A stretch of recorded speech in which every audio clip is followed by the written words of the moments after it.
বন্ধুরা, আজকে আমি তোমাদেরকে বলবো যে নিজেদেরকে কিভাবে ভালো রাখা যায় অন্যের সাহায্য ছাড়া। প্রথমেই বলি, কোনো সময় কোনো নেগেটিভ চিন্তা করবে না, সব সময় পজিটিভ চিন্তা করবে। কোনো সময় তোমরা যদি নেগেটিভ চিন্তা করো সেটা শরীরের পক্ষে খুব খারাপ। তারপরে বলছি, টাকা পয়সা নিয়ে বেশি ভাববে না। হ্যাঁ, এখানে এত খরচা হলো, ওইটার দাম এত, কোনো জিনিস কিনেই যদি তার দাম কথা ভাবো, বা কোনো খাবার দাবার বাড়িতে নিয়ে, বাবা এটা এত দাম, মা খাবো কি করে, তাহলে কিন্তু সেই খাবারে পেট ভরে না, পেট ফেপে যায়। অতএব দাম বা টাকা পয়সা নিয়ে কোনো সময় চিন্তা করবে না। কদিন পরে পরে পাস বই খুলে খুলে দেখা আমার কত টাকা এলো কত টাকা গেল, আবার দুদিন পরে পরে ব্যাংকে ছোটা পাস বই আপডেট করে, এই স্বভাবটা ভীষণ খারাপ। এটা একদম একদম করবে না। হ্যাঁ, আর একদম টেনশন করবে না কোনো ব্যাপারে। কোনো ব্যাপারে যদি তুমি বেশি টেনশন করো, কি হবে? হিতে বিপরীত, সেই কাজটা তো স্মুথলি হবেই না, বরং তোমার টেনশন বাড়বে, মাথা ধরবে, রাতের ঘুম চলে যাবে, খাওয়া চলে যাবে। অতএব টেনশন একদম করতে নেই। আর তাছাড়া নিজেকে সুখী রাখার জন্য বা খুশি রাখার জন্য তোমার যা মনে হয় তুমি সেটাই করবে।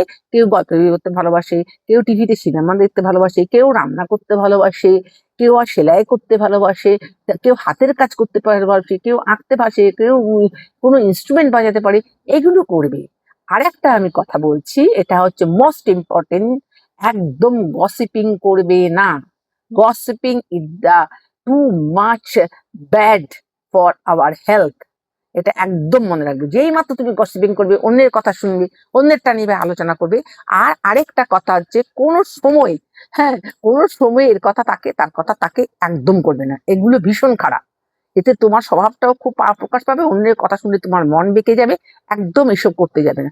সব সময় এমন কিছু করবে যেটা নিজেকে শান্তি রাখবে। নিজেকে আগে সব থেকে ভালোবাসো, ভালো করে দেখবে, তাহলেই ভালো থাকবে। আর একটুখানি অসুখ হলে, এই মাথা ধরেছে, কি হলো জানি, কি জানি ব্রেনে কি হলো, দাঁতে ব্যথা, দাঁত পড়ে যাবে, কানে ব্যথা, কানে কম শুনবো, এইসব একদম ভানবে না। সবকিছুর জন্য তো ডাক্তার আছেই, ডাক্তার দেখাবে। আর নিয়মিত ওষুধ খাবে, খাবার দাবার খাবে ঠিক মতো। হ্যাঁ, যেটা তোমার মন চায়। তবে যাতে আমাদের মতো মানে মোটামুটি একটু বয়স হয়ে গেলে সবকিছু কন্ট্রোল করতে হয়, সেগুলো একটু কন্ট্রোল করতে হবে। আর দেখো, বেশি বয়সে তো আমাদের অন্যের হেল্প নিতেই হবে। যতক্ষণ পারবো আমরা কারো হেল্প নেব না, স্বাবলম্বী হওয়ার চেষ্টা করব।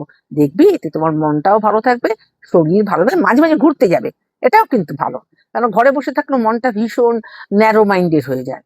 আর সবার সঙ্গে ফ্রিলি মিশবি। আরেকটা জিনিস, কোনো সময় কারোর থেকে কিছু আশা করবে না। ওইটা করেছো তো মরেছো। বুঝতে পারলে? বন্ধুরা, তোমরা এই নিয়মগুলো যদি মেনে চলো, দেখবে আমি বলছি খুব ভালো হবে।